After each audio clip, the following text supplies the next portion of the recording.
Yo, what's going on, guys? Houston Sports Talk, back with another video today, and we're here to talk about the Houston Rockets versus Minnesota Timberwolves game that happened today. Rockets lost 132 to 139. Rockets go to 20-59 on the season with only 3 games left. Those games against the Nets, the Hawks, and Raptors. This was the second last home game. And I did not watch, I'll be honest with y'all, I did not watch this game. I was watching the Grammys tonight, which didn't really end up watching much of that either. Also was watching some other basketball games on NBA TV with the Clippers and Pels, and then the Heat and the Raptors. But I am going to make up for not watching this game tonight because I will be going to the last home game of the season next week, which is next Sunday versus Atlanta. But yeah, I mean, Rockets lost tonight. It looks like it was maybe a close game by looking at the score at 139-132, but the Rockets had a very, very big deficit, but they outscored Minnesota 40-23 in the fourth quarter. So the Rockets had a great fourth quarter. That was basically it. Besides the fourth quarter, the Rockets basically played like shit tonight. So great fourth quarter by the Rockets.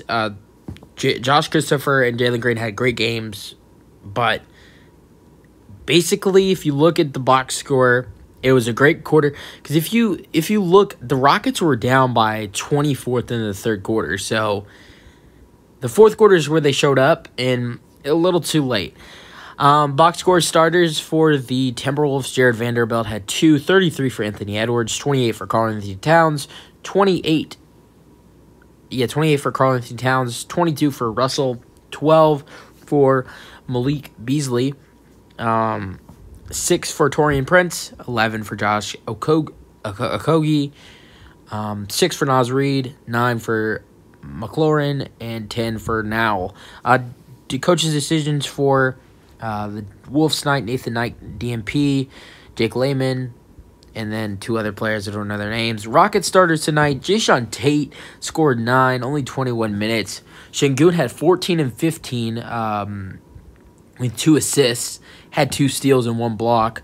So decent game. Sengun had 1 block, 0 steals. So decent game for Sengun.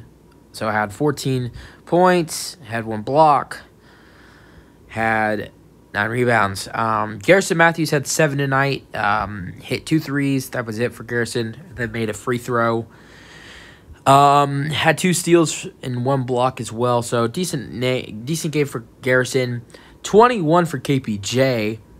He had 6 rebounds and 8 assists. So nearly a double-double. Was almost close to triple-double. He was 4 rebounds away and 2 assists.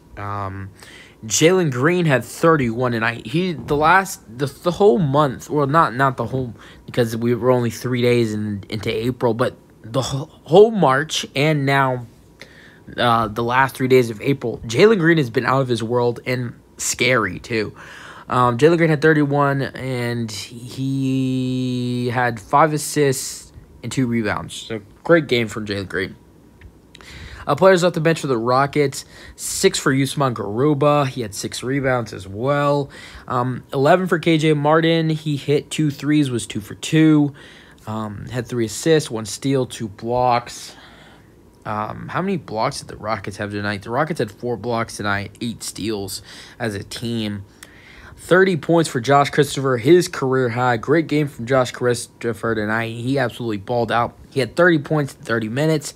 Was 3 for 5 from 3, 11 for 14 from field goal, 5 for 7 free throw, 3 rebounds, and 0 assists. Daishawn Nix played 13 minutes tonight, hit 1 3, and had 5 assists.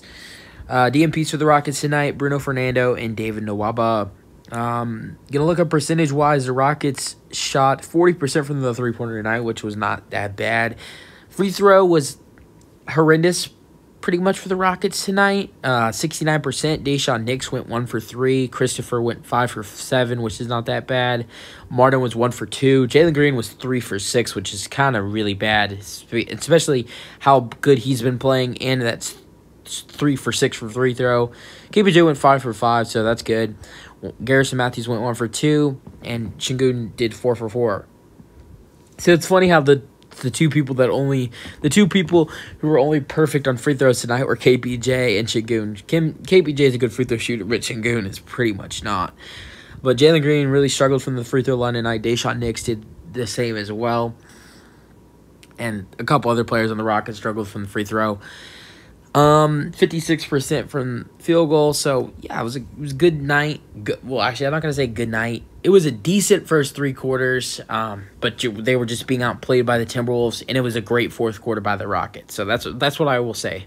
But there's always next time I would usually say, but we only have 3 more games left of the season, and those 3 games are against playoff Eastern Conference contending teams. Hawks being the 8 seed, Nets being the 9 seed, Raptors being the 5 seed. So I would probably say that you're not going to see the Houston Rockets win a game until the 2022-23 season. So if you're looking for any Houston Rockets wins, you're probably not going to be seeing that in the 2021-22 season again. So the Rockets are most likely, and I'm not hating as a Rockets fan, but the Rockets are most likely going to finish 20 and 82. Not 20 and 82, 20 and 62. Just with those 3 Eastern Conference teams that the Rockets are going to be facing for the final 3 games of the season, how they're fighting in the East, the Raptors are fighting to maybe get to the 4 seed, possibly maybe in the 3. The Hawks are possibly fighting to try to get to the 7 seed, maybe even 6. The Hawks are trying to make sure to not get out of the 9 or the 10 and try to avoid playing the Nets. The Nets are trying to get out of the 9 seed they're in right now and try to play the Cavaliers and get to 8, and that's another thing. So these 3 teams that the Rockets are going to be playing to start in the season are fighting in the East, and we're in the West, and we're bad. So most likely the Rockets will be finishing 20 and 62 this season. It's been a great season. Rockets play Tuesday against Brooklyn, and we'll see what happens there. But, I'm excited to go to the game next week, but Rockets lose 132-139, and peace out. Go Rockets.